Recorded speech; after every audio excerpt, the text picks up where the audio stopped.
संचित क्रियमान भोग ऐसे विठोबाचे नाम उच्चारिता खंडे जन्म वसो न शके पाप जाय त्रिविध तो ताप ऐसे विठोबाचे नाम उच्चारिता खंडे जन्म तुका म्हणे माया होय दासी लागे पाया ऐसे विठोबाचे नाम उच्चारिता खंडे जन्म पांडुरंगा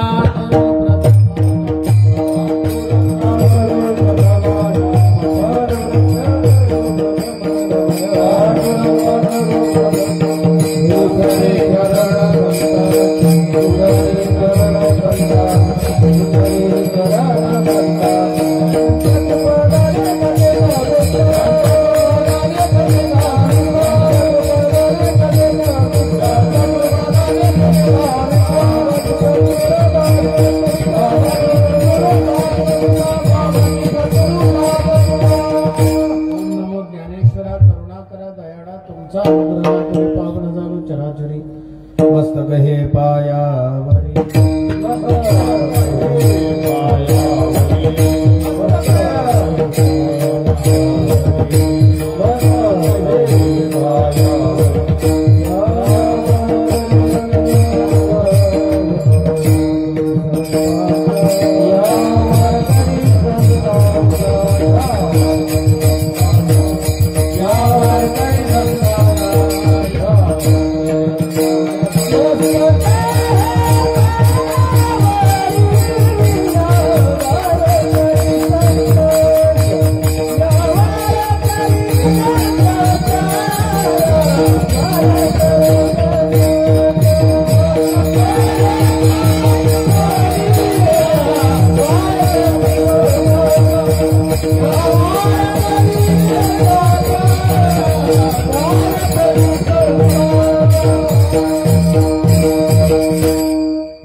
योऽन्तः प्रविश्य मम वाचमिमां प्रसुप्तां सञ्जीवनस्य खिलधर शक्ति स्वधाम्ना अन्यौषहस्तचरण श्रवणं त्वगादिं प्राणान् नमो भगवते पुरुषाय तुभ्यं रामाय रामभद्राय रामचन्द्राय वेदसे रघुनाथनाथाय सीताय पतये नमः भवानी शंकरो वन्दे श्रद्धा विश्वासरूपिणो याभ्यां विना न पश्यन्ति स्वान्तस्थम् ईश्वरं प्रभुः मनोजवं मारुततुल्यवेगं जितेन्द्रियं बुद्धिमतां वरिष्ठं वातात्मजं वानरयूथमुख्यं श्रीरामदूतं शरणं प्रपद्ये हे जगवन् मारुति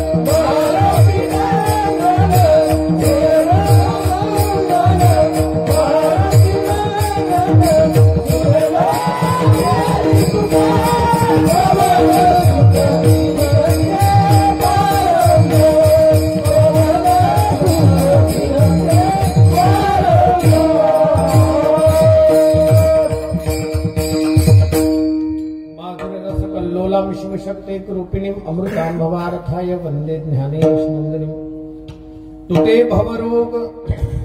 भवरोग संचित क्रियमान भोग ऐसे विठोबाचे नाम उच्चारिता खंडे जन्म विठला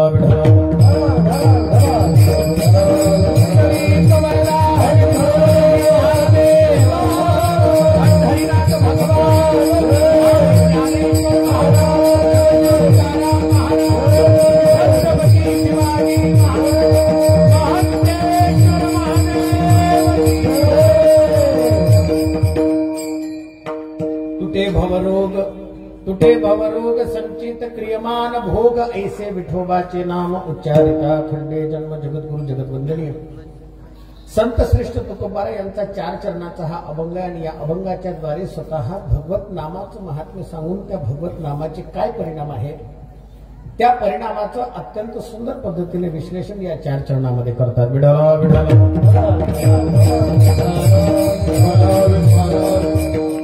अभंगाचं जर का महात्म्य पाहिलं किंवा अभंगाचं थोडा अर्थ जर का आपण पाहू गेलो तर आपल्या सगळ्यांच्या लक्षात येईल की भगवत नामाचा परिणाम काय आहे तो परिणाम या ठिकाणी तुकोबारा सांगतात. महात्म्य आपण लोक सगळेजण जाणतो. बहुतेक कलियुगामध्ये भगवत नामाची महिमा या पद्धतीने सांगितलेली आहे की त्या नाम महिमेच्या द्वारे स्वतः सांगितलं जातं किंवा आपण बऱ्याचदा ऐकलेलं असेल आणि सप्त्याच्या अंतर्गत पहिल्या दिवसाला आपण नाम महात्म्यच ऐकलेलं असेल की ज्या नाम महात्म्याचं वर्णन करताना स्पष्ट केलंय की कलियुगामध्ये सगळ्यात श्रेष्ठ भगवत नामच आहे. पण जे श्रेष्ठ आहे, जे अत्यंत महत्वाचं आहे, ज्याचं महात्म्य स्वतः कलियुगामध्ये सुद्धा खूप मोठं आहे, अशा असणाऱ्या महात्म्याच्या किंवा महात्म्य स्वरूप असणाऱ्या नामाचा परिणाम काय होतो त्या परिणामाचं थोडं बहुत विश्लेषण करण्याची आजची आपली ही सेवा आहे. ज्या सेवेच्या निमित्ताने आज या ठिकाणी दास आला त्या दासाचं येण्याचं अगत्याचं त्याचं निमित्त जर का कोणी असेल तर हरिभक्तीपरायण रोशन महाराज कळंबे आहेत की ज्यांच्या आयोजन नियोजनामध्ये आणि ज्यांच्या मार्गदर्शनामध्ये हा अत्यंत सुंदर पद्धतीचा असणारा कार्यक्रम या ठिकाणी चालतोय. खरं सांगायचं तर पालोरा या ठिकाणी येण्याचा दासाचा पहिलाच योग आहे. पण हरिभक्तीपरायण भागवताचार्य श्री पंकज महाराज पवार त्यांची ज्या क्षणाला रामकथा दिसली त्या क्षणाला एक गोष्ट नक्कीच लक्षात आली की चला कार्यक्रमाचे असणारे सगळेच्या सगळे जे काही भाव आहेत ते भाव जरा वारकरी संप्रदायाच्या एकनिष्ठ तत्वाशी जुळणारे आहेत. बहुतेक या वर्षाला तरी पालोऱ्याच्या कार्यक्रमाची शोभा चांगल्या पद्धतीची ही आहे की या वर्षाच्या कार्यक्रमामध्ये आपण लोकांनी तरुण मंडळींनी मिळून ज्या कार्यक्रमाचं नियोजन केलंय ते संप्रदायाच्या नियमामध्ये केलंय. त्याच्याकरता तुमचं सगळ्यात जास्त नियम असणं खूप गरजेचे आहे. काही गोष्टींच्या नियमांचं त्यांच्या संगतीमध्ये असणारी बाकीची सगळी मंडळी ज्या पद्धतीने दासाला भेटली आणि ज्या पद्धतीने संपर्क झाला त्या संपर्कावरून या कार्यक्रमाची महती आणि या कार्यक्रमाची पत्रिका आल्यानंतर त्या कार्यक्रमामध्ये येणाऱ्या संत सज्जनांचा आणि महात्म्यांचं जे आगमन तुमच्या गावात झालंय त्याच्यावरूनच लक्षात येतं की कार्यक्रमाची एक चांगल्या पद्धतीची बैठक आहे. त्याचं कारण आहे, त्याचं कारण एकमेव आहे. कारण भगवान महादेवाचं जे अधिष्ठान पालोरा या क्षेत्रामध्ये मी पहिल्यांदा पाहिलं. नागपूरमध्ये येण्याचं माझं काही नवीन आहे असं नाही, पण मात्र बऱ्याचदा आल्यानंतर सुद्धा आज ज्या क्षणाला आलो आणि आल्यानंतर जेव्हा मी इथे आलो आणि दर्शन करायला गेलो त्या क्षणाला महादेवाचं दर्शन केल्यानंतर आणि ही सगळी अत्यंत विशेष तेजोमय वलय असणारी स्वतः ही ज्या क्षणाला सगळीच्या सगळी प्रतिष्ठानं अधिष्ठानं पाहिली जातात तेव्हा या अधिष्ठानांकडे पाहिल्यानंतर मात्र एकच गोष्ट लक्षात येते की बहुतेक पालोऱ्याच्या क्षेत्रामध्ये अगोदर जसं मला माहिती मिळाली की किल्लाही होता या क्षेत्रामध्ये, तर भोसल्यांचा असणारं सगळ्यात मोठं एक राज्य ज्या पद्धतीने या भागामध्ये चाललं अगोदरच्या असणाऱ्या पुरातन सगळ्या राजे महंतांचं जे काही मोठमोठं काम या ठिकाणी चाललं. बहुतेक विदर्भाच्या मध्य महाराष्ट्राला ज्या पद्धतीची शोभा आणि मध्य महाराष्ट्राला ज्या पद्धतीने एक दरारा स्वतः संरक्षणाचा प्राप्त झालेला होता त्या दराऱ्यामध्ये आणि त्या क्षेत्रामध्ये ज्या ज्या राजांनी खूप मोठं नाव केलंय त्या राजांमध्ये भोसल्यांचं घराणं हे सगळ्यात मोठं आहे. आणि भोसलेशाहींच्या असणाऱ्या त्या घराण्यांच्या परंपरेमध्ये असणारी हे सगळेच्या सगळे क्षेत्र आहेत. म्हणून नागपुराला इतिहास आहे. नागपुराला खूप मोठ्या पद्धतीने असणारं एक पारमार्थिकही अधिष्ठान आहे. पण त्या अधिष्ठानामध्ये भगवान महादेवाचं एवढं दिव्य अधिष्ठान असेल बहुतेक हा सौभाग्याचा तुरा पालोऱ्याच्याच केवळ पगडीमध्ये लागला असं म्हणायला हरकत नाही. कारण भगवान महादेवाच्या असणारं जे अत्यंत सिद्ध आणि जे पुरातन स्वतः शिवलिंग दिसतं हे शिवलिंग 350 वर्षाच्या पूर्वीचं आहे अशा पद्धतीचं जे काही आख्यायिका नाही पण मात्र इतिहास आहे त्याचा. त्या इतिहासावरून आणि जरा दासाच्या थोड्याशा वाचनामधून गेलेल्या शिवपुराण सारख्या ग्रंथाच्या द्वारे एकच गोष्ट सांगू शकतो, ज्या शिवलिंगाला स्वतः शतक पूर्ण होतात असं वर्णन आहे. ज्या शिवलिंगाला शतक पूर्ण होत असतात ते शिवलिंग साधारणतया सामान्य प्रतिष्ठित केलेलं नसतं. ज्या मंदिराची स्थापना केल्यानंतर जर का त्याच्यावरती शतकं ओलांडत असतील तर याचा अर्थ इथे कोणीतरी सिद्ध महात्म्यांनी स्वतः ती स्थापित केलेली आणि तपस्येचीच जागा आहे असं म्हणायला हरकत नाही. त्याचं कारण आहे, कारण शिवपुराणामध्ये स्पष्ट उल्लेख आहे, बिलकुल स्पष्ट उल्लेख. कारण ज्या पद्धतीचं शिवतत्व किंवा ज्या पद्धतीचं शिवलिंग तुमच्या भागामध्ये इथे आहे, त्या शिवलिंगाची जागा ही जमिनीपासून काही अंतरावरती वरती आहे, काही वरती आहे. ती जमिनीच्या आतमध्ये नाही आहे. द्वादश ज्योतिर्लिंगाचे असणारे सगळे स्वरूप जर का पाहिलं तर ते स्वरूप जमिनीशी आतमध्ये आहे, ते जमिनीशी निगडीत आहे, ते स्वयंभू आहे. कारण ते अगोदर प्रगट झालेले आहे. शिवपुराण त्याच्या संदर्भामध्ये कोटी रुद्र संहिता या अध्यायामध्ये किंवा या स्कंदामध्ये त्याचं वर्णन करताना सांगते, ज्या शिवलिंगाची जागा जमिनीपासून काही अंतरावरती असेल, यत्किंचित ते कोण्यातरी महात्म्याच्या सिद्ध कृपेने किंवा सिद्ध तपस्येनेच प्रगट झालेला आहे असं म्हणायला हरकत नाही. त्याला सिद्धता आहे, त्याला महात्म्यांनी स्वतः सिद्ध केलेला आहे, त्याला साधूंनी सिद्ध केलेलं आहे. आणि ज्याला साधू सिद्ध करतो, ज्याला साधू स्वतः आपल्या सामर्थ्याने प्रगट करतो, माफी मागून बोलतो, स्वयंभू असणाऱ्या भगवान महादेवाच्या सुद्धा अनेक शिवलिंगांमध्ये ते सामर्थ्य असतं. पण संत सामर्थ्य आणि संत तपस्येचं सामर्थ्य त्याला अधिक जास्त लागतं. म्हणून पालोरा क्षेत्रामध्ये महंतेश्वर महादेव तुमच्या संपूर्ण क्षेत्राचं एक निज अधिष्ठान आहे असं म्हणायला हरकत नाही.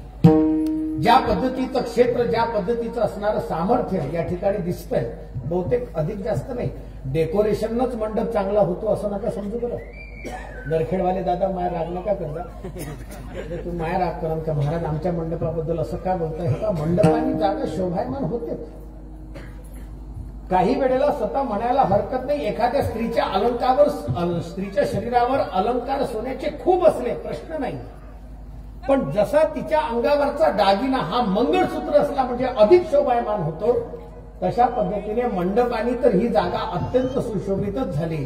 पण भगवान महंतेश्वराच्या असणाऱ्या अधिष्ठानाने या जागेचं महात्म्य अधिक वाढलेलं आहे असं म्हणायला वावगं मला तरी वाटत नाही. आणि याला माझ्याकडे प्रमाण आहे. बिना प्रमाणाशिवाय या जगतामध्ये काही बोलू नये. जरा माफी मागून बोलतो. पूजनीय आमचे निशिकांत महाराज आहेत, पूजनीय धानोरकर महाराज आहेत. खरं सांगायचं तर जरा आता त्यांना सध्या बऱ्याच काही स्थित्या माहिती आहेत, सध्याचे वर्तमान काळ माहिती आहे, आणि बऱ्याच लोकांना सध्या परमार्थाचे अवयव सगळे माहीत झालेले आहेत.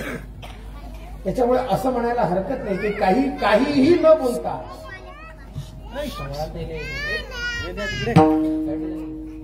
काहीही न बोलता, माफी मागून शब्द वापरतो ना, काहीही न बोलता आणि कसंही न बोलता काहीतरी प्रमाणाने बोला म्हणजे त्याला पुरावा मिळेल. विठाला विठाला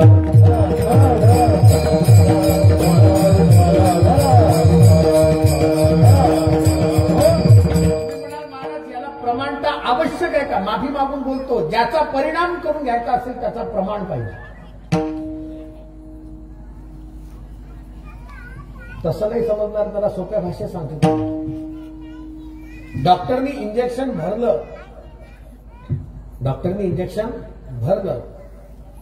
आणि ते नेमकं आपल्या रोगावरतीच आहे, याचं प्रमाण काय आहे? काय वाटते तुम्हाला? असं डॉक्टरीचं तपास.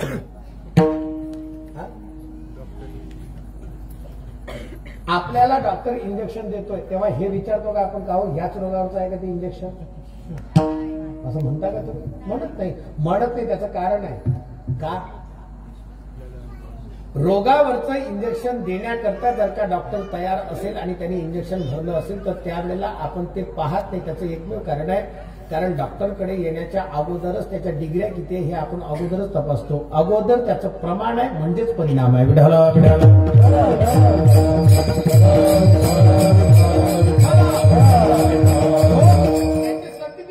त्याचे प्रमाणपत्र आहे आणि त्याच्या प्रमाणपत्राच्या अनुषंगाने त्याच्या अभ्यासाच्या बळावरतीच तो बोलतोय किंवा अभ्यासाच्या बळावरतीच जर का इंजेक्शन देत असेल तर नक्कीच त्याच्या दिलेल्या इंजेक्शननी फायदा होणारच आहे. महाराज एक नक्की लक्षात घ्या, रोग बरा करायचा असेल तर जसं प्रमाणित डॉक्टरकडे जावं लागते तसा परमार्थ सिद्ध करायचा असेल तर प्रमाणित संतांकडेच जा. विढाला विढाला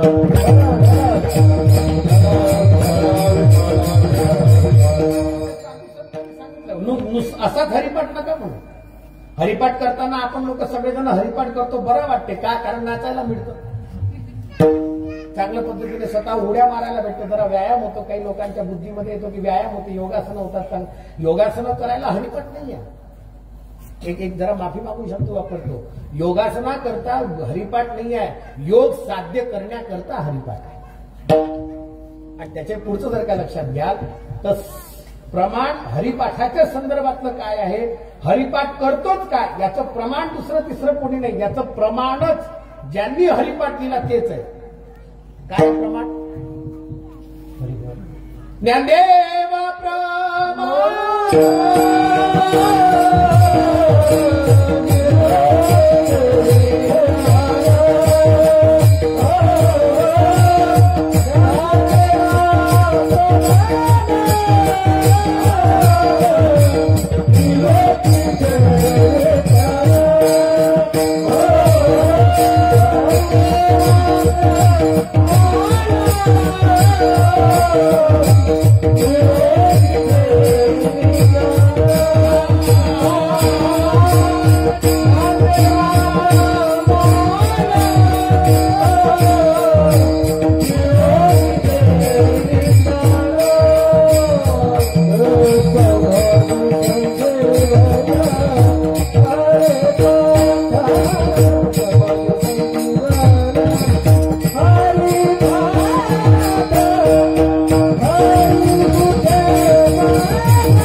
निवृत्तीनाथांच्या संगतीचं प्रमाण देतात, निवृत्तीनाथांच्या समोर देतात. जरा सोप्या भाषेत बोलू, ज्ञानेश्वरीतला एकही शब्द अप्रमाणित नाही, गाथ्यातला एकही शब्द अप्रमाणित नाही. जरा त्याच्या पुढचं चला ना, साधू संतांचा एकही शब्द अप्रमाण सिद्ध करणारा नाही. शब्दाकडे फक्त बारकाईने लक्ष घ्या. अप्रमाण साधू संत कधीही बोलले नाही, जे बोलले ते स्वतः प्रमाणित. तुका बोले वेद वाणी, तेथे वेदांत वाहे पाणी. अहो महाराज तुका बोले सहज वाणी, सहज वाणी बोलतात तुकोबर आहे, सहज बोलतात. पण मात्र बोलण्यामध्ये सुद्धा वेदांत प्रमाण आहे. जरा सोप्या शब्दात सांगू का, जे वेदांना सुद्धा नाही कळलं ते संतांना कळलं. विठ्ठला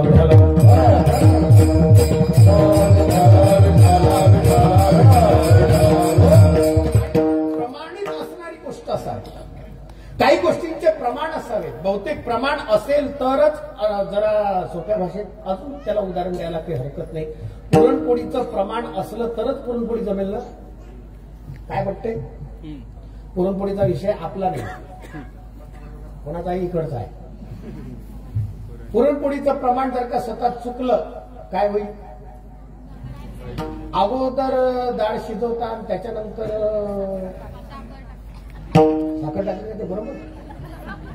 साखर टाकली जाते. बरं, एक गोष्ट फक्त विचारून येतो, तुमच्या नागपुरात कशी होती किंवा इकडच्या भागात पुरणपोळी कशी होती मला नाही माहिती, पण अगोदर पाक केला आणि त्याच्यात डाळ भिजवली तर काय बिघडलं? चुकलं ना, प्रमाण चुकलं. अगोदर जरी साखर स्वतः पाकाच्या सहित करायची असेल हरकत नाही करायला, पाक केला तरी काही हरकत नाही, पण मात्र पुरणपोळी होणार नाही, होणारच नाही. त्याचं कारण आहे, कारण प्रमाण चुकलं. माफी मागू शकतो का? करतो. संतांचे वाक्य कधीही अप्रमाणित नाही, ग्रंथांचे वाक्य कधी अप्रमाणित नाही. तसं या जेवढ्या काही अशा जागा असतात ना, या सगळ्याच्या सगळ्या या जागांना काहीतरी प्रमाण आहे म्हणूनच त्या उभ्या आहेत. बहुतेक त्यांना जर का अशाच निमित्ताने काही उभं केलं असतं तर बहुतेक त्या काही काळानंतर ढासळलेही असतं. अगोदरच्या साधू संतांनी, अगोदरच्या महात्म्यांनी, अगोदरच्या ऋषींनी, आजही तुम्ही पहा जरा तुमच्याच नागपुरातली घटना. कस्तुरचंद पार्क मध्ये स्वतः मिळालेल्या तोफा गोळा भेटला, गोळे भेटले, त्याच्यात काय भेटले, अजून तोफही भेटली. मला फक्त एवढंच विचारायचं आहे, अगोदर होत्या म्हणूनच होत्या की कोणीतरी पुरून टाकल्या? नाही, अगोदर होत्या, व्यवस्था अगोदर होती, अवस्था तशी होती. तुमची गोष्ट आता द्या सोडून, जरा आमच्या अमरावतीच्या भागात चला 2 मिनिटाकरता. आता घटना घडली, महिनाही झाला त्याला. देऊरवाड्यासारख्या भूमीमध्ये स्वतः एका मुस्लिमाच्या शेतामध्ये महादेवाचं मंदिर प्रकट झालं. भगवान शिवाच्या असणाऱ्या मंदिराची, महाराज ईश्वर कुमार पता आहे ना, देऊरवाडा 12.5 ज्योतिर्लिंगाचं असणारं पीठ झालं असतं, पूर्ण रूपाने काशी झाली असती. पण 11.5 महादेवाचे पीठ आहे. आणि त्या पूर्णा नदीच्या तटावरती, जिला पयोष्णी म्हटल्या जाते, ती पयोष्णी वराह पुराणाच्या अंतर्गत असणारी नदी आहे. आणि त्या नदीच्या काठावरती अनेक महादेवाचे मंदिर आहेत. त्या महादेवाच्या मंदिरापैकी आता एक शोध लागला, तो महादेवाचा या. कशा करता सांगतो फक्त हे, तर हिंदीमध्ये कहावत आहे, नानी के सामने ननिहाल की बातें बता. नानी के सामने ननिहाल की. तुमचंच मंदिर, गाव कोणाचं? तुमचंच. कार्यक्रम घेणारे कोण? तुम्ही. गावाच्या मंदिराचा महिमा तुमच्याच. सांगणारा कोण? ऐकणारे कोण? आम्ही जरा जोऱ्या ना, पण तुम्ही सांगता हे जोऱ्या ना.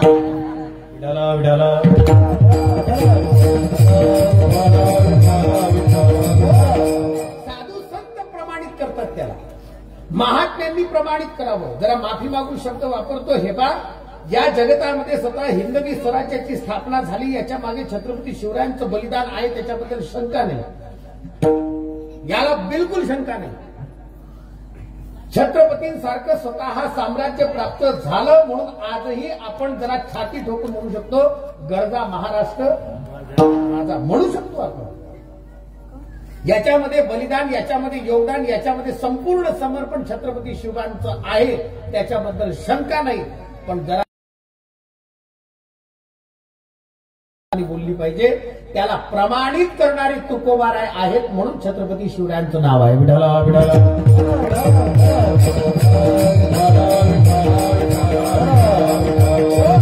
महाराज छत्रपती शिवरायांच्या समोर एक काळ आला होता छत्रपती शिवरायांच्या जीवनातला.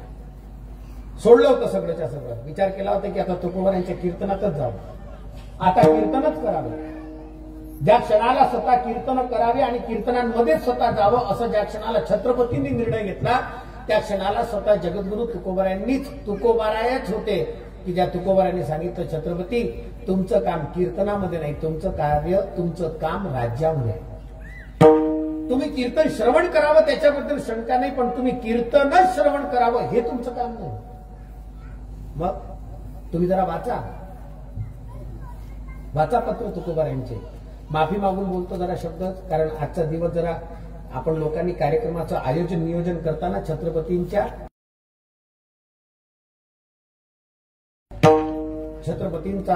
स्मरणोत्सव करताना, तो उत्सव साजरा करताना त्याचं निमित्त आपण टाकलेलं आहे. माफी मागून शब्द फक्त एवढं सांगतो, तुम्ही छत्रपती शिवरायांची सगळी ग्रंथ वाचा, छत्रपतींचं चरित्र वाचा, म्हणजे तुम्हाला छत्रपती कळतील. एकटे छत्रपती तसे प्रगट नाही झाले, एकटे छत्रपती तसे तयार नाही झाले. छत्रपतींकरता जशी जिजामाता सर्वोत्तम आहे, त्या पद्धतीने स्वतः जगद्गुरु तुकोबाराय, समर्थ रामदास स्वामी सारखे संत सुद्धा त्यांना प्रमाणित करणारे आहे. म्हणून या जगतामध्ये एक हिंदू राजा प्रगट होतो, त्याला प्रमाणित आपले संत करतात. संतांच्या प्रमाणाशिवाय या जगतात हिंदू राजा सुद्धा काम करू शकत नाही. मोठं काम करायचं असेल तर त्याला सुद्धा प्रमाण लागत असतं. मोठं कार्य करायचं असेल तर त्याच्याकरता सुद्धा संतांचा आशीर्वाद मिळवावा लागत असतो. महाराज त्या क्षणाला तुकोबारायांनी सांगितलं की छत्रपती हे तुमचे कार्य नव्हे, तुम्ही हे काम सध्या करू नये. का? कारण तुमच्याकडे कार्य आहे, तुमच्याकडे देश धर्म आहे, तुमच्याकडे देशाचं कार्य आहे, तुमच्याकडे राज्याचं कार्य आहे, तुम्ही ते काम करावं. बाकीची कामं करण्याकरता आम्ही तयार आहोत. हे फक्त एवढ्या करता सांगायचं तुम्हाला की छत्रपती शिवरायांना प्रमाणित करणारे कोण? तुकोबाराय. छत्रपतींना प्रमाणित करणारे कोण? समर्थ रामदास स्वामी. त्याच पद्धतीने ज्या छत्रपतींना या संतांनी प्रमाणित केलं त्याच छत्रपतीच्या मुलाला प्रमाणित त्या काळच्या संतांनी सुद्धा केलं. विठाला विठाला.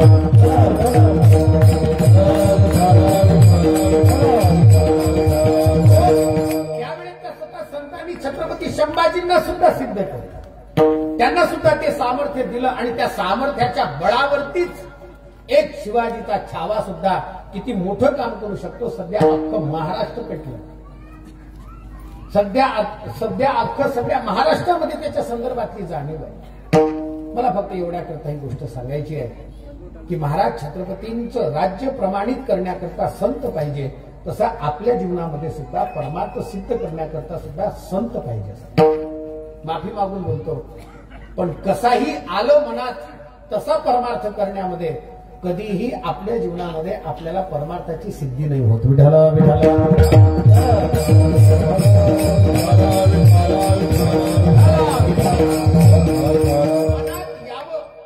मनात यावं आणि तसा परमार्थ करावा असं संतांनी सांगितलंच नाही. मनोमार्गे गेला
हरिपाठी स्थिरावला तोच धन्य. मनाच्या मार्गाने गेला त्यांनी परमार्थ केला असं कधी हे पहा. परमार्थ करायचा असेल साधू संतांच्या मताने करा, ग्रंथांच्या मताने करा. तुम्हाला स्पष्ट म्हणजे अगदी स्पष्ट करतो. मी परमार्थ करावा असं वाटत असेल आणि मी मनाने परमार्थ आलं मनात तर देवळात जायचं, नाही तर मग हा आलाचे होतं, नाही तर हर हर महादेव म्हणण्याची काय म्हणतात त्याला पात्रताच नाही. वाटेल त्या काही करण्यामध्ये मजा नाही. मी जरा माफी मागू शब्द वापरतो. कपाळावर टिक्का सुद्धा लावताय ना, त्याच्या मागे सुद्धा आमच्या धर्मशास्त्रांनी शास्त्र सांगितलंय, त्याला विधान सांगितलंय. का? कारण विधानांशिवाय या जगतात कोणती गोष्ट सिद्ध होऊ शकत नाही. विधाला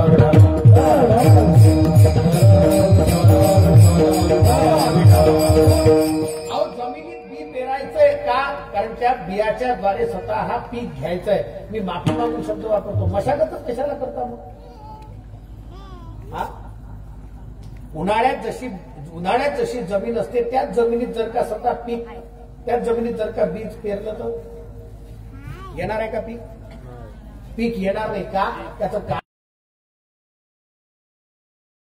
जमिनीची मशागत केली जाते. जरा त्याच्याही पुढचं म्हणायला हरकत नाही.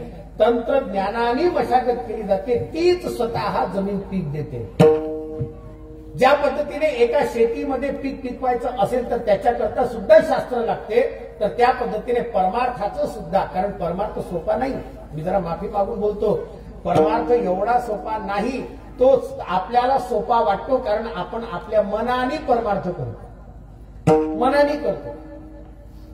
मनाने करण्याकरता धर्मशास्त्राची अनुमती नाही आहे. मनाने करण्याकरता धर्मशास्त्र संत सांगत नाही. मनोमार्गे गेला तो तेथेची मुकला. मनाच्या मार्गाने गेला त्याचा परमार्थच बुडाला. मनाच्या मार्गाने गेला त्याचा प्रपंचही बुडाला. काही वाटलं केव्हाही काही केलं, काही जमत नाही. जरा एकच स्पष्ट सांगतो, जरा म्हणजे सहजतेने शब्द वापरतो. त्याचे जरा संस्कृतातले काही श्लोक आहे, पण श्लोक सांगत नाही, फक्त अर्थ सांगतो त्याच्या संदर्भात. वाट जळाली, त्याच्यानंतर तेल टाकण्यात मजा आहे का? हा, त्याच्यात तेल टाकण्यात मजाच नाही. मला नाही वाटत, पण जरा बोलून जातो थोडस. वाचाळ बोलू नये माणसाने कधी, कारण कीर्तनाची जागा आहे, नारदांची गादी आहे. पण 65च्या नंतर लग्न करावं खरंच शोभते काय? 65च्या नंतर लग्न करावं खरंच शोभणार आहे? लग्नाचं वय किती आहे? 25 वर्ष. सध्याच्या काळात हे बदललं म्हणा. आता ते 35 वर गेलं, इकडचे 30 वर गेलं, इकडचं तर 35-40 पर्यंत चाललं. त्याच्यामुळे ते प्रश्न काय सांगतात, काही दिवसानंतर प्रयागमध्ये संन्यास घेण्याचे दिवस नाही. काही नेम नाही सांगता येणार. मला फक्त एवढ्या करता सांगायचंय, नियम ज्या गोष्टीचा ज्या वेळेमध्ये, म्हणून साधू संतांनी शब्द सांगितलाय, योग्य काळामध्ये योग्य स्वतः वेळेमध्ये माणसांनी आपल्या जीवनात परमार्थाचे काही साधन क्रम केले पाहिजेत. का? कारण ते त्याच वेळेला सिद्धीला जातात. विठाला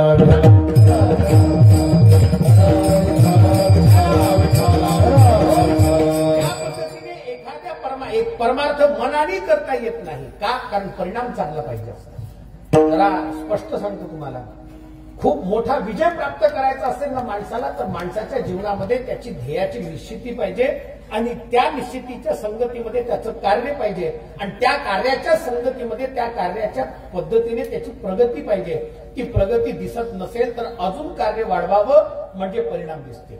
तसा लक्षात नाही येणार शब्द माझा शब्द लक्षात येण्याकरता फक्त एवढाच एक शब्द सांगतो. माणसाने योग्य काळामध्ये योग्य वेळेत जर का निर्णय घेतला तर विजय त्याच्या पायावरती नतमस्तक होतं, एवढं पक्क आहे. फक्त योग्य काळात निर्णय घेता आला पाहिजे. परीक्षेच्या वेळेतच फक्त पुस्तक हातात घेतलं, परीक्षेच्या वेळेतच, पुन्हा सांगतो बरं, परीक्षेच्या वेळेतच पुस्तक हातात घेतलं तर ते अख्खं पुस्तक वाचल्यानंतरही मस्तकात बसतच नाही. तुम्ही हळूहळू का होईना पण मात्र प्रत्येक दिवसाला जर का सुरुवातीपासून वाचत राहाल तर मग कुठे स्वतःच्या संदर्भातला, कारण अभ्यास करणं म्हणजे योग्य काळामध्ये योग्य वेळेमध्ये त्याची साधना करणं आहे. तसं साधू संतांनी सुद्धा आपल्या जीवनामध्ये परमार्थ करावा कधी याचंही एक साधन सांगितलं. बऱ्याच लोकांच्या मनात गैरसमज आहे, आंधळा गैरसमज आहे. कोणता? 60च्या नंतर देवाच्या मार्गाला लागावं, रिटायरमेंटच्या नंतर देवदेव करायला काही हरकत नाही, त्याचपर्यंत आपला प्रपंच पूर्ण करावा. मी जरा स्पष्ट जरा विचारूनच घेतो, काही हरकत नाही. माझ्यासमोर सगळे तरुणही बसलेले आहेत आणि मागं काही वयस्करही मंडळी बसून आहे. मला फक्त एवढंच सांगा, कोणाचा प्रपंच अद्याप पूर्ण झाला त्यांनी हात वर करा. प्रपंच कोणाकोणाचा पूर्ण झाला सांगा. का झाला? आता काहीच नाही करायचं राहिलं नाही, सगळं काही बरोबर झालेलं आहे. एक शब्द सांगू तुम्हाला, या जगतामध्ये कोणाचाच प्रपंच पूर्ण होत नाही, पण या जगतात जो परमार्थाला योग्य काळात लागला ना तर त्याच्या परमार्थाचं वैशिष्ट्य हे आहे, योग्य काळात आणि योग्य वेळेत त्याचा परमार्थ पूर्ण होऊन 375 वर्ष तुकोबारायांना झाले. सदैव वैकुंठ गमन करणारे तुकोबारा या भूतलावर फक्त एकटे आहेत. विठाला विठाला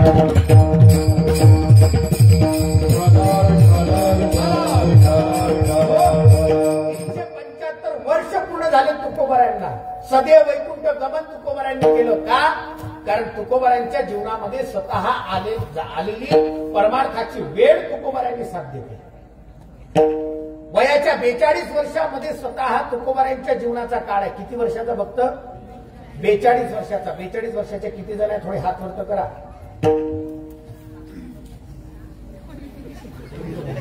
42.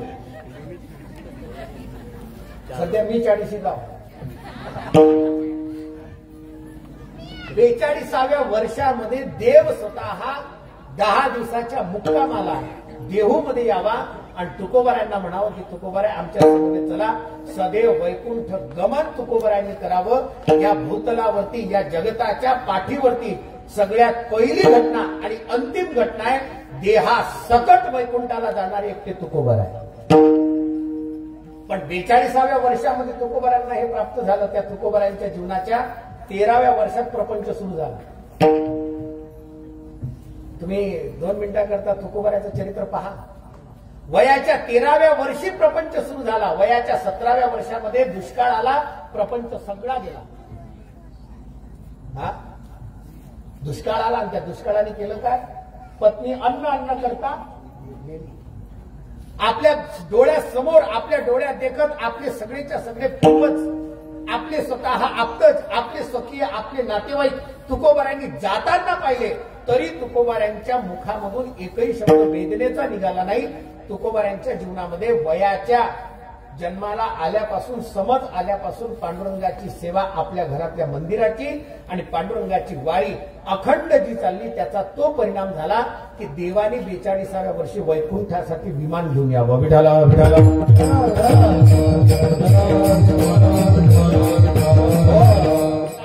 बिलकुलच नाही. या मोठमोठ्या महात्म्यांच्या जीवनाचं तुम्ही आयुष्य पहा, किती मोठं आहे. महाराज एक नामदेव महाराज जर का सोडले तर ज्यांचं 81 वर्षाचं वय, त्याच्यानंतर तुम्ही सगळे महात्मे पहा. आद्यगुरु भगवान शंकराचार्यांचं वय किती आहे? हा ज्ञानोबारायांचं वय किती आहे? निवृत्तीनाथांचं वय किती आहे? स्वामी विवेकानंदांचं वय फक्त 39 वर्षाचं आहे. स्वामी विवेकानंदांचं जीवन संपुष्टीला गेलं. ज्या महाराजांची सेवा आमची ज्या दासाची लहानपणापासून झाली, त्या दासाच्या सेवेमध्ये, त्या दास ज्यांच्या सेवेमध्ये प्रज्ञाचक्षु संत श्री गुलाबराव महाराज 34 वर्षापर्यंत जगताना या महात्म्याच्या जीवनामध्ये 9व्या महिन्यामध्ये डोळे गेले. किती? 9व्या महिन्यामध्ये डोळे गेले आणि डोळे गेल्यानंतर 134 ग्रंथ लिहिले.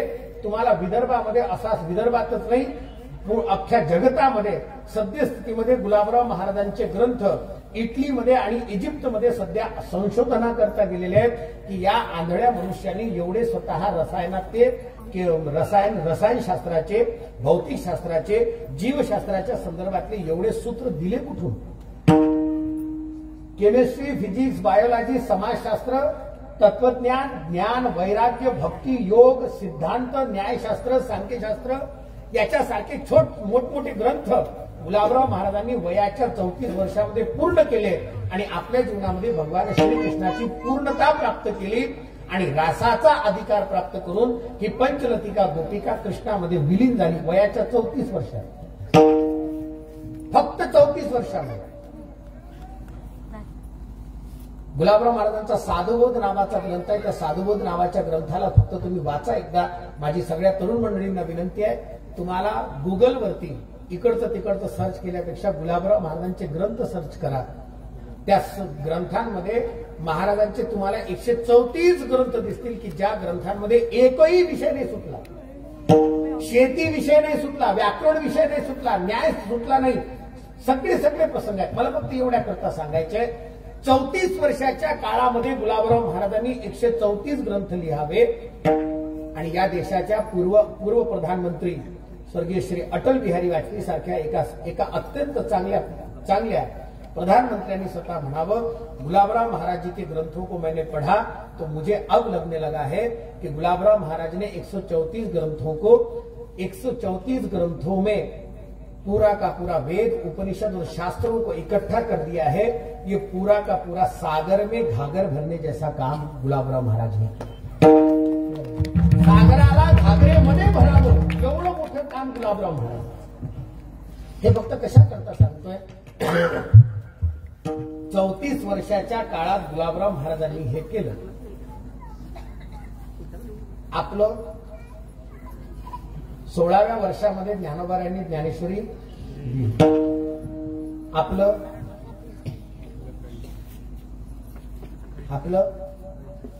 चालू आहे.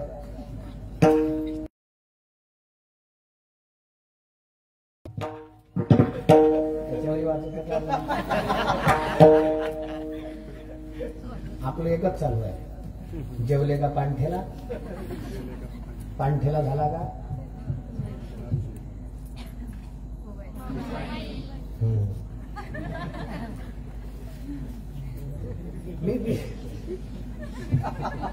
म्हणजे मला ती गोष्ट चांगली वाटून राहिली. पोरं उत्तर देऊन नाही, पण पोरी एक्सपर्ट आहे. मला एवढ्या करता सांगायचं आहे, आपण आपल्या आयुष्याकडे कोणत्या दृष्टीनं पाहतोय. प्रज्ञाचक्षू असणाऱ्या संत श्री गुलाबराव महाराजांनी 134 ग्रंथ लिहावे. आदरणीय निशिकांत महाराजांना तो ग्रंथ माहिती असेल, मी सांगितलं होतं नागपूरला कथेमध्ये. त्या ग्रंथामध्ये गुलाबराव महाराजांचा एक छोटासा ग्रंथ आहे. बाकीचे ग्रंथ समजतील न समजतील, पण एक ग्रंथ आहे की ज्या ग्रंथामध्ये गुलाबराव महाराजांनी काय सांगितलं फक्त तेवढं पहा. त्या ग्रंथाचं नावच आहे, छोटासा ग्रंथ आहे, त्या ग्रंथाचं नाव आहे बाराखडी. ती बाराखडी फक्त वाचा. त्या बाराखडीमध्ये गुलाबराव महाराजांनी 1881 ते 1915 हा कार्यकाळ आहे गुलाबराव महाराजांचा. 1881 1915 हा कार्यकाळ. आणि त्या काळामध्ये 100 वर्षाच्या अगोदर गुलाबराव महाराजांनी 110 वर्षाच्या अगोदर महाराजांनी लिहून ठेवलंय. क का काम क्रोध टाकून दिजे, ख खा खोटे भाषण न करीजे, ग गा गाई ब्राह्मणा सेविजे, घ घा घर कोणाचे न घेजे, थ था थापड कोणाशी न मारिजे, ज जा जाता येता ओळख कीजे. Communication skill. ज जा जाता येता ओळख कीजे, ठ ठा ठामक ठुमक न राहिजे, ड डा डाव कोणाशी न किरीजे, हा म मा माय बाप की सेवा कीजे. अजून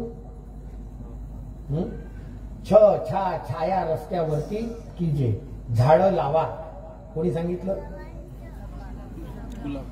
महाराजांनी सांगितलं. जरा अजून पुढे बोलू. वृक्षवल्ली आम्हा वनचरे कोण म्हटलं? तुकोबारायांनी स्वतः म्हटलं. जरा अजून पुढे चला. ज्ञानोबारायांनी ज्ञानेश्वरीमध्ये नगरे वसावी या पद्धतीने ज्ञानेश्वरीमध्ये स्वतः नगरांमध्ये किती वन असली पाहिजेत त्याचं वर्णन जर का ज्ञानोबाराय करत असतील. संतांनी झाडं लावा सांगितलं की नाही सांगितलं? सांगितलं. आपण लावली किती? आपण लावली किती? आपल्याला किंमत तशी कधी कळलीच नाही. आपल्याला किंमत केव्हा कळली? आज हॅपी बर्थडे आहे कोरोनाचा. हॅपी बर्थडे आहे 22 मार्च.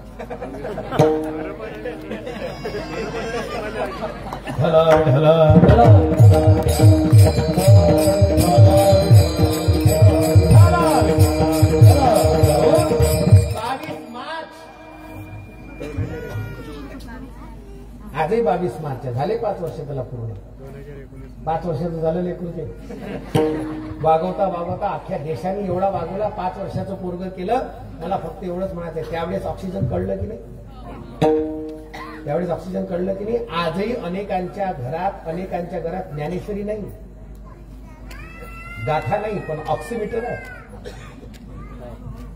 ऑक्सिमीटर लावलेला आहे. कशासाठी? 80 आहे का 90 आहे तपासण्यासाठी. मला फक्त एवढ्या करता सांगायचंय, परिणाम जेथपर्यंत प्रमाणित एखादी साधना करत नाही तेथपर्यंत होत नाही. जरा साधू संतांनी आपल्या जीवनामध्ये बऱ्याच गोष्टी प्रमाणित सांगितल्या. नामस्मरणाचं सुद्धा महात्म्य सांगितलं. ते महात्म्य सांगताना नामस्मरणाच्या बद्दल तर एकदम सोपं सांगितलं. नामसंकीर्तन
पापे जन्मांतरीचे नामसंकीर्तन नामस्मरण एवढं साधन सोपं आहे की बाकीचे कोणती साधनं केली नाही तरी चालेल. काय नाम साधन करा का साधू संतांनी सांगितलंय.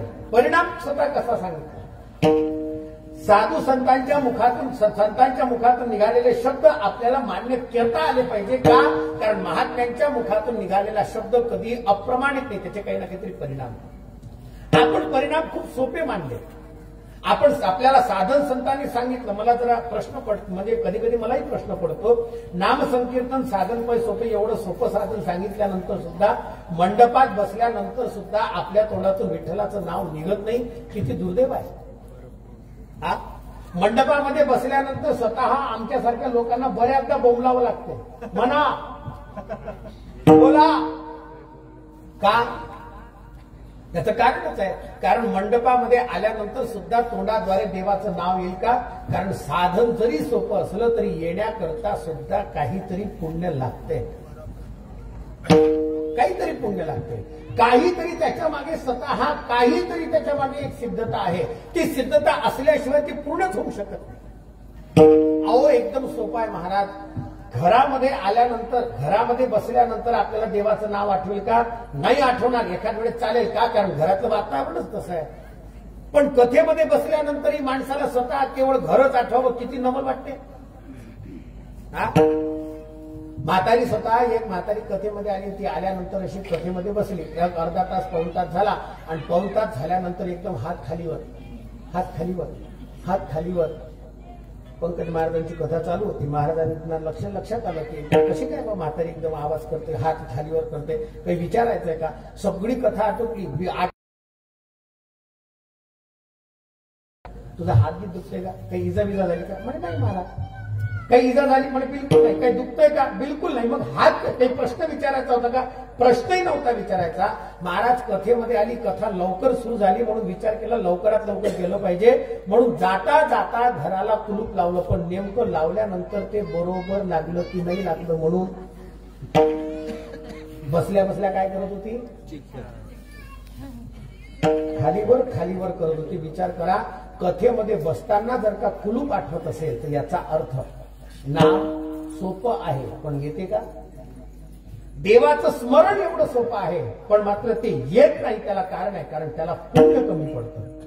त्याला पुण्य कमी पडत असेल तर त्याचं एक आणखीन कारण आहे का. कारण नामाचं महात्म्य आम्ही ऐकतोय पण नेमकं ऐकल्यानंतर सुद्धा ते अंतःकरणाला अद्यापर्यंत रुचत नाहीये का. कारण नामाचं महात्म्य आम्ही ऐकतोय खरं पण अद्यापर्यंत त्या नामाचं महात्म्य काय आहे किंवा त्याचा परिणाम काय. कारण परिणामाशिवाय काही गोष्टी आपल्याला कळत नाही. जसं आता उदाहरण सांगितलं. संतांनी सांगितलं झाडं लावा पण मात्र आपण किती वेळा लावले ते माहिती नाही. पण कोरोना आल्यानंतर ऑक्सिजनची किंमत कळली. काही वेळेला काही गोष्टींची किंमत ही स्वतः परिणामाच्या शिवाय लक्षात येत नाही. साधू संतांनी त्याचे परिणामही सांगितले आणि ते परिणाम सांगताना तुकोबाराय नामाचं महात्म्य सांगतात. नामाचं महात्म्य संतांनी वर्णनच केलंय. महाराज कलियुगामध्ये केवळ आणि केवळ देवाचं नाव घ्या काय होईल.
फळाची प्राप्ती होईल एवढं सगळ्यांच्या करता पाठ आहे, बऱ्याच लोकांना पाठ आहे.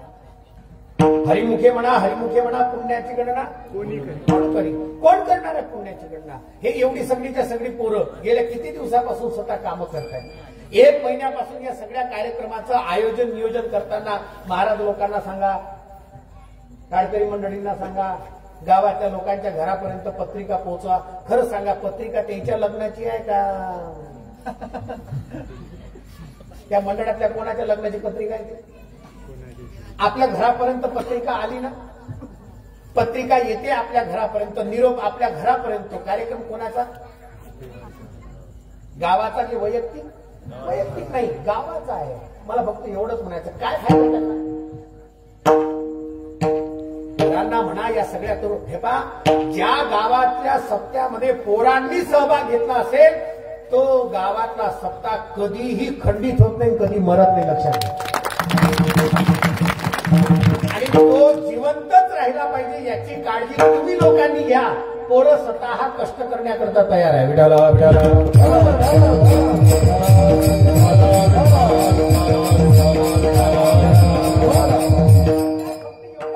करायचं की स्वतः या पोरांनी एवढं सगळं उठाठेव करावी.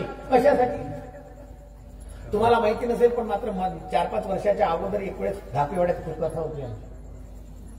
रात्रीच्या वेळेला कथा होती आणि अनायासाने पाऊस आला. त्या गावातल्या सगळ्या पोरांनी मिळून एक खांब पकडला होता धापेवाड्याला. खांब पकडून सगळ्याचा सगळा मंडप पडू नये त्या पोरांनी जीव की प्राण लावला, पण मंडप नाही पडू दिला. दुसऱ्या दिवशी मंडपामध्ये सगळं पाणी होतं, तरी कथा सुरू झाली. लगेच 2 तासामध्ये सगळी पोरांनी सेवा केली, सगळीच्या सगळी व्यवस्था करून टाकली. मला एवढ्या करता ती गोष्ट सांगायची आहे. एवढं सगळी उठाठेव जर का गावातले ते पोरं म्हणा किंवा हे पोरं म्हणा करत असतील तर हे सगळं कशासाठी? 6वा दिवस आहे आजचा, उद्या 7वा दिवस आहे, परवा काला आहे. 5वं वर्ष आहे तुमचं. 5व्या वर्षाच्या कार्यक्रमाला मी खोटं नाही सांगत, मी अजूनही जिवंतच राहील ना पुढं. पण तुमच्या कार्यक्रमाचं रौप्य महोत्सव पाहता आलं पाहिजे. एवढा मोठा कार्यक्रम तुमच्या गावचा करा तुम्ही. त्याचं कारण आहे, कारण एका गावामध्ये तरुणांनी एकत्रित येणं ही सध्या काळाची गरज आहे, सध्या धर्माची गरज आहे.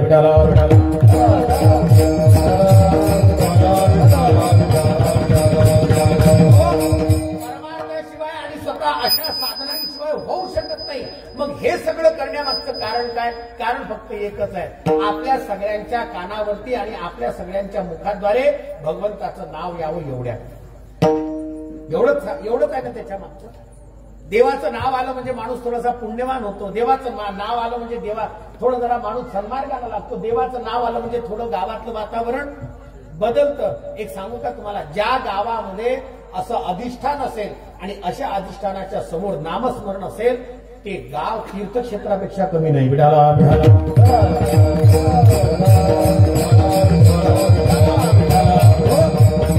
याच्यावरची महिमा मी नाही सांगू शकणार. एखादा मोठाही महात्मा याच्या पलीकडे दुसरी महिमा सांगणार नाही कधी. तुमच्या गावाच्या महिमेच्या संदर्भामध्ये हे सांगतोय, पण मात्र ही महिमा जसं नामस्मरण करण्याकरता सर्वतोपरी श्रेष्ठ आहे किंवा नामस्मरण केल्याने स्वतः ती गोष्ट सिद्ध होऊ शकते. तर फक्त प्रश्न एवढाच येतो, हे नामस्मरण आहे कशा करता या प्रश्नाचं उत्तर अभंगाच्या पहिल्या चरणात.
याचा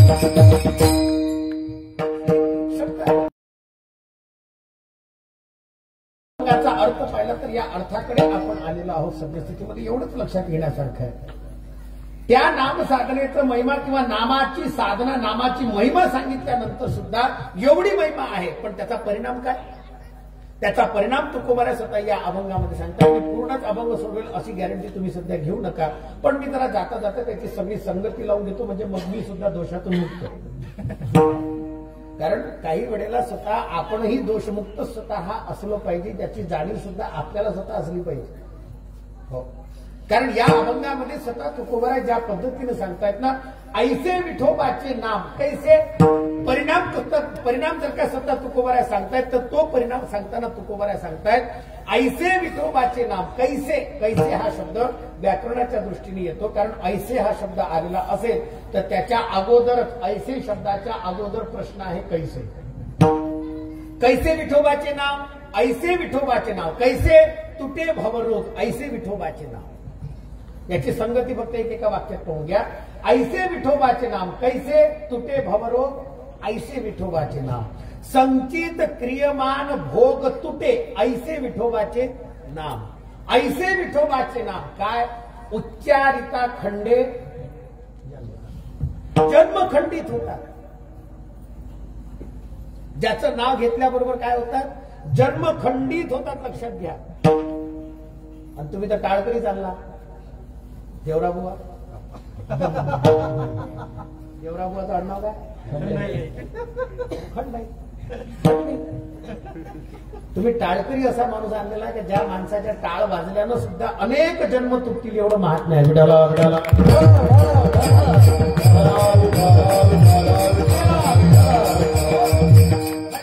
उच्चारिता खंडे जन्म, ऐसे विठोबाचे. चला पुढे अजून अभंगाच्या सरळ सरळ भावाकडे या. ऐसे विठोबाचे नाम, कैसे वसो न शके पाप, ऐसे विठोबाचे. परिणाम सांगतोय बरं मी हे सगळे परिणाम ऐकून घ्या. ऐसे विठोबाचे नाम, कैसे वसो न शके पाप, ऐसे विठोबाचे नाम. अजून त्याच्या पुढं जाय त्रिविध तो ताप, ऐसे विठोबाचे नाम. अजून तुकोबाऱ्यांना याच्यावर समाधान मिळालं नाही, म्हणून तुकोबाऱ्यांनी चौथ्या चरणामध्ये सरळ तुका म्हणे माया होय दासी, इथपर्यंत थांबा. ऐसे विठोबाचे. तुका म्हणे माया होय दासी, ऐसे विठोबाचे नाम. एवढ्यावरही समाधान मिळालं नाही, म्हणून तुकोबारे म्हणतात अहो एवढंच नाही, त्याचा परिणाम आणखी नाही. काय परिणाम आहे तुको विठ्ठलाच्या नावाचा? ऐसे विठोबाचे नाम. तुका म्हणे माया होय दासी, लागे पाया, ऐसे विठोबाचे नाव. विठ्ठला विठ्ठला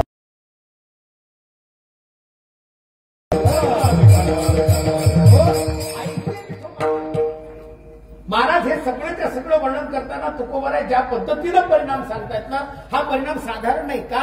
कारण परिणामाशिवाय काही काही वेळेला ते साधन कळत नाही. आणि एक लक्षात घ्या, माणसाला काही गोष्टी परिणामकारक जेव्हा होतात तेव्हाच त्याचा उपयोग लक्षात येतो. परिणाम कळला म्हणजे उपयोग लक्षात येतो, तसं नाही कळलं लक्षात. काही वेळेला त्याचं महात्म्य स्वतः एखाद वेळेस त्या वस्तूचंच महात्म्य सांगत बसले तर नाही जमलं. मग त्याच्याकरता कधी कधी तुलनाही करावी लागते. तुलना करावी लागते. पुरणपोळी खरंच चांगली झाली, खरंच चांगली झाली. जेवणारा माणूस, जेवणाऱ्या माणसाने घरामध्ये जर का होळीच्या दिवशी पुरणपोळी खाल्ली आणि खाल्ल्यानंतर फक्त बायकोला एवढंच म्हटलं चांगली झाली बरं आजची पुरणपोळी. तुमच्याकडे कसं आहे मला नाही माहिती, पण आमच्याकडे असं एवढं म्हटल्यानंतर त्याची बायको खुश होत. कारण एवढ्यावर तिचं समाधान, जिचं एवढ्या शब्दावर समाधान होतच नाही तिलेच काय म्हणतात? चांगली झाली, चांगली झाली एवढ्यावर ते समाधान मानत नाही. खूपच चांगली झाली एवढ्यावरही समाधान नाही मानत. हा,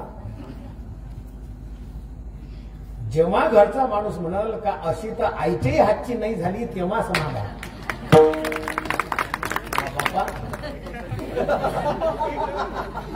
म्हणजे सासूपेक्षा सुद्धा आपली पुरणपोळी जमली हे जेव्हा स्वतः म्हटल्या जाते, म्हणजे तुलना केली आणि त्या तुलनेमध्ये आपण श्रेष्ठ आहोत असं जेव्हा लक्षात येतं ना तेव्हा तुलनेतून कधी कधी गोष्ट महत्वाची वाटते. विठाला विठाला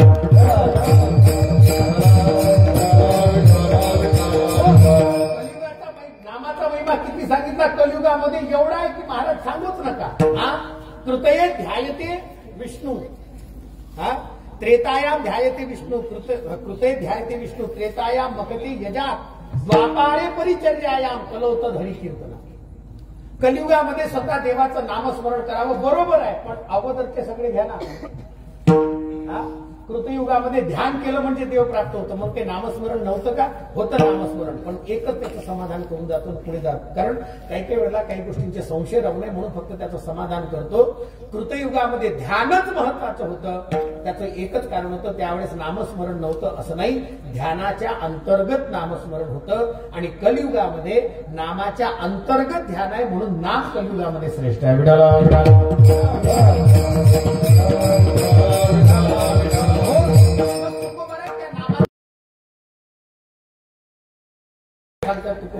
तुकोबरा परिणाम सांगतात. तुटे भवरोग, भवरोग तुटतो, भवरोग तुटतो, भवरोग. म्हणाल महाराज हा काही नवीन रोग आहे का? हा रोग एवढा नवीन आहे, नवीन म्हटल्यापेक्षा ज्यांनी ज्यांनी परमार्थ कधी केला नाही त्यांच्याकरता नवीन आहे, आणि जे परमार्थामध्ये त्यांच्याकरता हा रोग खूप जुना आहे. तर त्याच्या पुढचं एक वाक्य वापरतो, ज्यांनी परमार्थ केला नाही त्यालाही आहे आणि ज्यांनी परमार्थ केला त्यालाही आहे. तुम्हाला अजून त्याच्या पुढचं सांगतो, या रोगाचं वैशिष्ट्य आहे की हा रोग फक्त एका नशेवर येत नाही, एका नशीवर नाही येत. मग शरीरामध्ये किती नसा आहेत?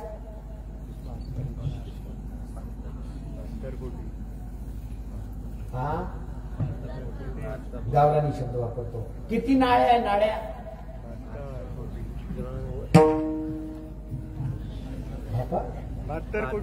कोटी नाही,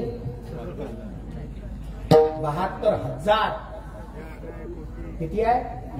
मुख्य जर का पाहिल्या तर 72,000 नाड्या आहेत.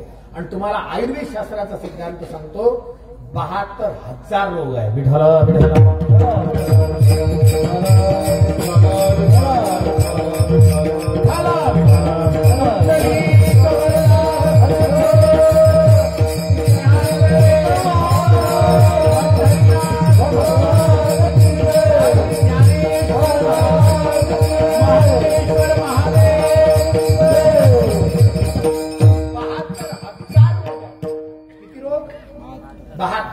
रोग आहेत. आणि त्याच्याही पुढचे जरा स्पष्ट करतो, 72,000 रोगांवरचा सुद्धा बाप भवरोग आहे.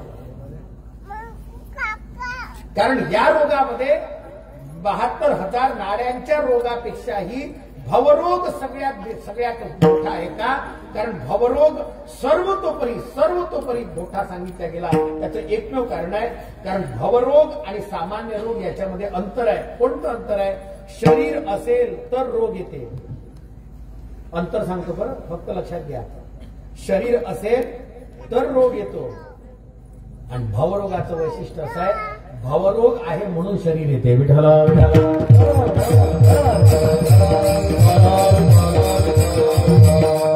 इंद्रिय हात पाय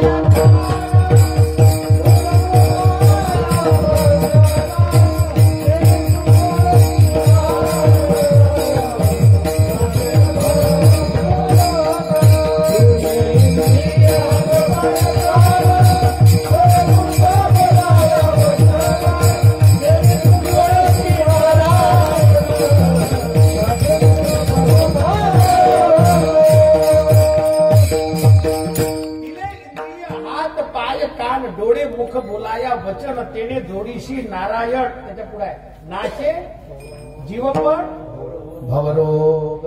भवरोग दूर व्हावा याच्याकरता शरीर आहे. याचा अर्थ काय? शरीर आहे त्याचं कारणच आहे, कारण भवरोग आहे आणि भवरोगा आहे म्हणूनच शरीर आहे. मग शरीर असेल तर फक्त रोग आहे. आणि रोगाचं आयुर्वेद शास्त्रामध्ये असं म्हटलंय की आयुर्वेद शास्त्रामध्ये 3 प्रकार केलेले आहेत, साध्य, तृषित आणि तिसरा आहे असाध्य. साध्य रोग सहज येतात. वातावरण बदललं का सर्दी, धूळ, कोणाकोणाला धूळ लागली की एकदम सर्दी होते, पण एखादी बारीकशी गोळी खाल्ली का गेलं सर्दी बंद. डोकेदुखी बंद. महाराज खोटं नाही सांगा, तिथं बसलेले बरेच जण आहेत, बरेच जण बसलेले आहेत जुन्या काळात. आता ते रोग जमत नाही. नाही तर शाळेत जायचं नसलं ना तर पोटच दुखे पहिले. बऱ्याच जणांचं होतं, बरेच जण होतं. नाही शाळेत जायचं असलं का त्या दिवशी फक्त येतच म्हटलं आई आज पोट दुखून राहिलं. आई म्हणे बाबू शाळेत जाऊ ना. पोट कुठं दुखत होतं हे आईलाही माहित नाही आणि ज्याचं दुखते त्यालाही माहित नाही. पण पोट अगोदर पिक्चर येत होता की नाही, येत होता काय, आहे का माहित कोणाला? दूरदर्शनवर मंगळवारच्या मंगळवारी एक पिक्चर येत होता आणि तो पिक्चर पाहण्यासाठी बरेच पोरायचं त्या दिवशी पोट दुखत होतं. कारण अगोदर पिक्चरच एकदा येत होता मंगळवारच्या मंगळवारी. आता तो पिक्चरच सोबत आहे.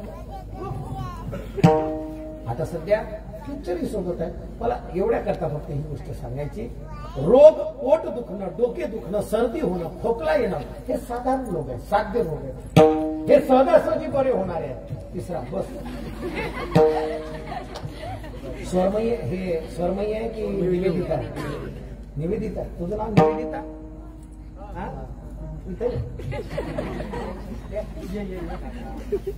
फोन झाले पण तुमच्या इच्छा कार्यक्रमात बहुतेक पुढे जाऊन टाळकरी होतील हे लोक.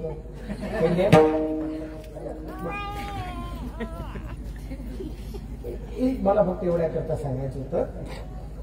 साध्य रोग दुसरा आहे आयुर्वेद शास्त्राचा तृषित रोग. हा रोग येतो म्हणजे ताप येतो, पण याला एकदम कमी नाही करतायत किंवा याला बंद नाही करतायत. असतील कोणी जाणकार तर त्याला लक्षात येईल. 103 वर ताप आल्यानंतर, 103 वर ताप आल्यानंतर तो ताप शून्यावर आणता येते. कितीवर आणावं लागते?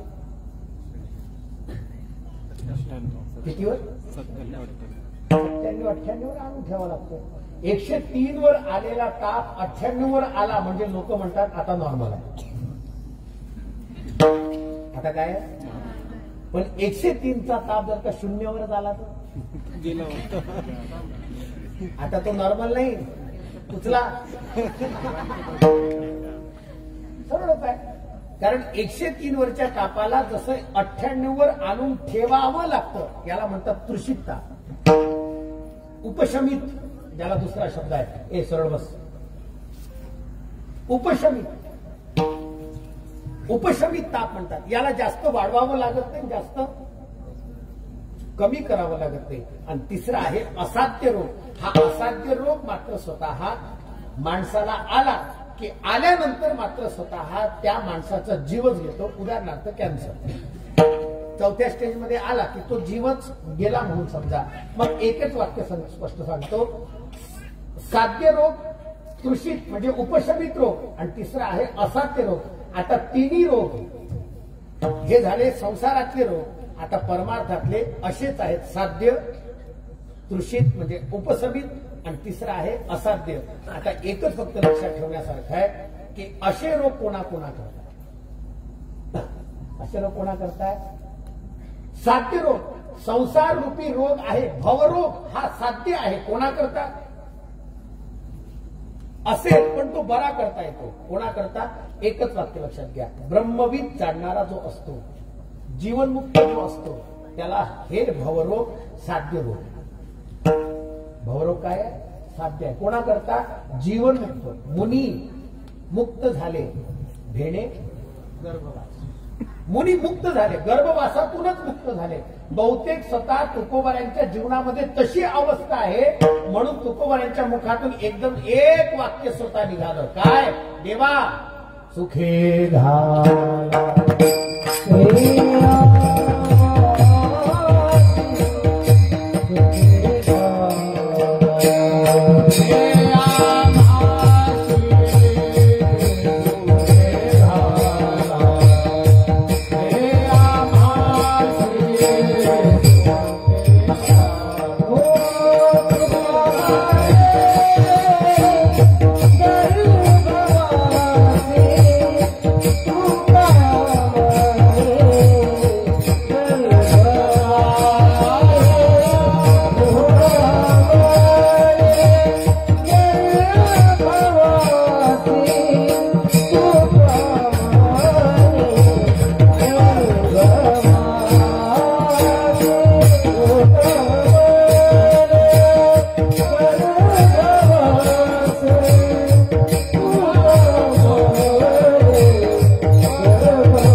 मुलांना गर्भवासामध्ये घाल, त्याचं दुःख नाही का? कारण भवरोग तेवढा मान्य करत नाहीत का? कारण त्यांच्याकरता भवरोग साध्य आहे. जीवनमुक्त अवस्थेकरता भवरोग साध्य आहे. दुसरं आहे कोणाकरता उपशमन भवरोग. भवरोग उपशमन आहे. संसार भवरोगाला वाढूही देत नाही, त्याच्यामध्ये अडकत नाही. जरा सोप्या भाषेत सांगायचं, नाथबाबांसारखे संत महात्मे या जगतामध्ये संसारामध्ये फसते नाही आणि संसाराला दूरही करत नाही. अवघेची त्रैलोक्य चरणी जगन्नाथा महाराज त्यांचं जीवनच तशा पद्धतीचं आहे. मग तिसराच एक रोग आहे, जो रोग तुमच्या आमच्या करता थोडा जरा असाध्य आहे. कोणता? हा असाध्य असणारा भवरोग तुमच्या आमच्या करता आहे. कोण आहात आपण अज्ञानी. अज्ञानी माणसाला हा रोग मात्र स्वतः ग्रसल्याशिवाय राहत नाही. म्हणून तुम्हाला आम्हाला या रोगातून मुक्त व्हायचं असेल, करावं काय?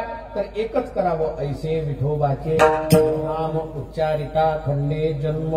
स्वतः देवाचं नावच तुमच्या आमच्या करता स्वतः या भवरोगातून मुक्त करणाऱ्या, फक्त भवरोगातून नाही, मग भवरोग तुटे, संचित क्रियमान भोग तुटे. संचित क्रियमानाचे भोग सुद्धा ज्या देवाच्या नावाने स्वतः तुटतात. म्हणून देवाच्या नामाचा परिणाम सांगितला. तो परिणाम काय? भवरोग जो असाध्य आहे अज्ञानी लोकांकरता, त्या अज्ञानीमध्ये तुम्ही आम्ही स्वतः बसतो. म्हणून तुमच्या आमच्या जीवनामध्ये नामस्मरण आलं, भगवंताचं नाव आलं की त्या नावाच्या द्वारे स्वतः जीवनामध्ये पूर्ण रूपाने भवरोगापासून दूर होता येतं. कसं दूर होता येतं? त्याच्याकरता एकच करावं लागते. 2 हात वरत करा मस्तपैकी. करा करा करा करा करा 6 दिवस आहे आज. झोप आली का? झाला आता आटोपलं आहे. दोन्ही हात वरत जरा असे. मला दिसून राहिलं कोणी नाही हात वरत गेले ते मला दिसून राहिलं. तर इकडे तिकडे गाडीच्या जवळ असणारे सुद्धा दोन्ही हात वरत सगळ्यांचे बिलकुल. अमरावती असेच रात्रभर. हा दोन्ही हात वरती. विठोबा रखुमाई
या पद्धतीचं स्वतः विठोबाच्या नामाची महिमा सांगितली, त्याचा परिणाम सांगितला. आणि हा परिणाम ज्याच्या जीवनामध्ये होतो, असाध्यही त्याच्या जीवनात साध्य होते. लक्षात घ्या. मला खूप आनंद वाटला या गोष्टीचा की तुमच्या मंदिरामध्ये जी गोष्ट मंदिरांमध्ये, प्रत्येक मंदिरांमध्ये व्हायला पाहिजे, ती गोष्ट तुमच्या गावाने सुरू केली. तू म्हणाल कोणती? तुमच्या गावातली सगळ्यात मोठी आणि सर्वात जास्त मला तरी आवडलं, सगळ्या गावातल्या मंदिरांनी याचा आदर्श घ्यावा या पद्धतीचा एक महत्वाचा भाव आहे की आपला सगळ्यांच्या करता निशुल्क अभ्यासिका स्वतः या मंदिरामध्ये तयार आहे ना. निशुल्क अभ्यासिका एमपीएससी यूपीएससीच्या परीक्षेकरता जर का तुमच्या लोकांकरता असेल तर मला एक गोष्ट पक्कीच म्हणायची. मी आता 2 दिवसाच्या अगोदर द्वारिकेला असतानाच तो व्हिडिओ तुम्ही शेअर केलेला आहे. तो व्हिडिओ त्या आमच्या माझ्या स्वतःच्या चॅनलवरती आहे, शाह महाराज चौबे म्हणून. त्याच्यावरती तुम्हाला तो व्हिडिओ मी एवढ्याच करता शेअर केला की ज्या विद्यार्थ्यांचे 8वीचे 9वीचे 10वीचे पूर्ण रूपाने वर्ग झाले असतील सीबीएसई पॅटर्न असू द्या नाही तर कोणताही पॅटर्न असू द्या, त्या विद्यार्थ्यांनी आपली पुस्तकं रद्दीमध्ये विकू नका. होत असेल तर ती पुस्तकं आपल्या जवळपासच्या विद्यार्थ्याला आपणहून स्वतः जाऊन त्यांना दान करा.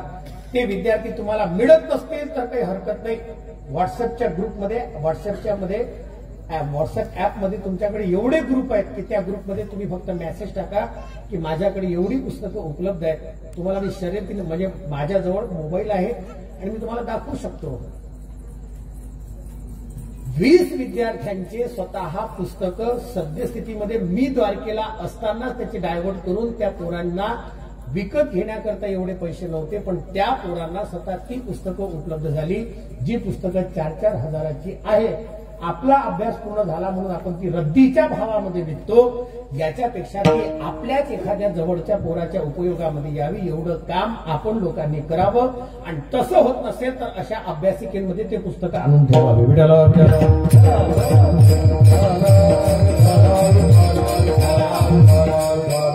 तुम्ही तेवढी पुस्तकं द्या ना. पण मला फक्त एवढ्याच करता एक गोष्ट म्हणायची, मला माझ्या विषयापर्यंत पूर्ण रूपाने यायचंय आणि तो विषय मला थांबवायचा आहे कीर्तनाचा. मला फक्त एवढ्याच करता म्हणायचंय, अभ्यासिकेमध्ये जसा अभ्यास करणारा विद्यार्थी आपला अभ्यास करत जातो. कशा करता पहिल्यांदाही अभ्यास, पहिल्या वर्षाला अभ्यास करतो, नापास होतो, 2 मार्कांनी जातो, 1 मार्कांनी जातो, 2 मार्कांनी जातो, 1 मार्कांनी जातो. 5-5 वर्ष अभ्यास केले जातात. कशा करता? हे पहा, जरी नापास होत असाल काही हरकत नाही, प्रश्न नाही. पण एका खूप जुन्या विचारवंताचं एक वाक्य आहे, ते वाक्य तंतोतंत भगवत नामाच्या साधनेमध्ये सुद्धा लागू पडते.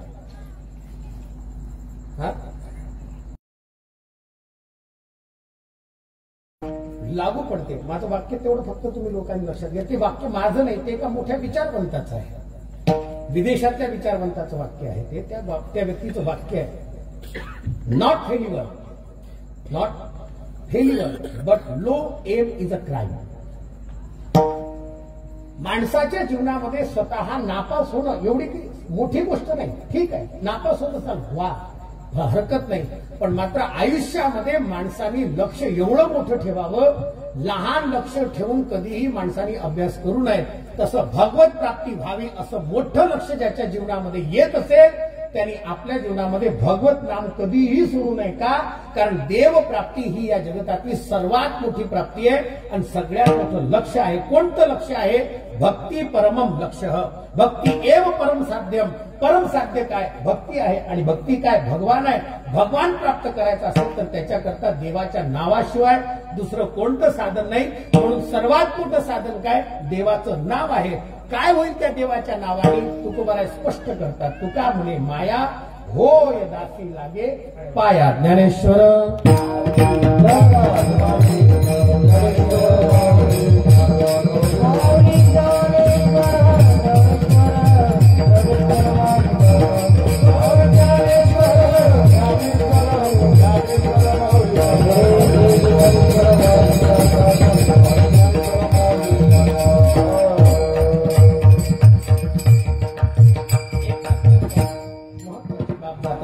सांगून जातो की आजच्या कीर्तनाचं सौजन्य ज्यांच्याकडून झालं, श्री मधुकररावजी कांबळे आणि ईश्वरजी बरवटे.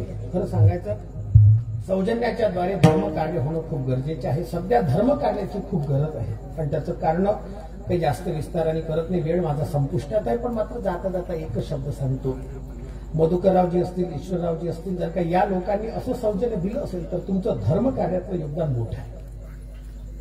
हे योगदान प्रत्येकाने करावं आणि होत असेल आपल्याकडून फुल नाही फुलाची पाकळी. पण एक गोष्ट लक्षात घ्या, छत्रपती शिवाजी महाराजांसारखा छावा आपण आपल्या घरामध्ये जन्माला घालू की नाही घालू एक वेळेस थोडासा प्रश्न पडेल. पण एक गोष्ट नक्की लक्षात घ्या, छत्रपती संभाजी महाराजांसारखी असणारी हिंदू धर्माची असणारी श्रद्धा आणि स्वाभिमान मात्र आपल्या पोरांमध्ये जागृत ठेवावा असं वाटत असेल तर त्या पोरांना आपल्या ग्रंथांचं, आपल्या संतांचं ज्ञान कळू द्या. आणि ते ज्ञान याच मंडपात कळू शकते, दुसरीकडे ते कळू शकत नाही. लक्षात घ्या. कारण आजही हिंदू धर्मामध्ये, सद्यस्थितीमध्ये आणि सनातनी परंपरेमध्ये किती मोठे आघात होत आहेत. त्या आघाताची तुम्हाला सध्या कल्पना येणार नाही. पण तुम्ही जरा नेट चांगल्या पद्धतीने चाळा. हे षडयंत्र आताच नाही आहे, हे षडयंत्र आहे 1830 पासून. आणि 1830 पासूनच्या षडयंत्राचे बळी आपण आता होतोय. विचार करा, प्लॅनिंग त्या लोकांचं एवढं मोठं आहे की येणाऱ्या काळामध्ये फक्त आपणच आपला पक्ष वाढवला पाहिजे एवढ्या करता त्यांची तयारी. पण माझी विनंती आहे तुम्हा सगळ्यांना, आपल्या जीवनातलं हे धर्मकार्य कधी खंडित होऊ नये आणि आपल्या गावातला हा सत्ता अखंड रूपाने चालावा अशी महंतेश्वर महादेवाच्या चरणी जाता जाता प्रार्थना करतो. तुम्हा सगळ्या तरुण मंडळींच्या जीवनामध्ये असंच ऐश्वर्य, अशाच पद्धतीची असणारी धार्मिक प्रवृत्ती सातत्याने टिकावी एवढी प्रार्थना करतो. माझ्या संगतीमध्ये हरिभक्तीपरायण धानोरकर महाराज, त्यांच्या समवेत आमचे हरिभक्तीपरायण निशिकांतजी महाराज, ते सुद्धा वेळेवरती त्यांच्या गावातल्या सत्यामधून माझ्याकडे आले. खरं सांगायचं तर एकच फोन झाला, पण एका फोनवरती ते स्वतः आले. माणसाच्या जीवनात एवढी परमार्थाची लवचिकता असली पाहिजे.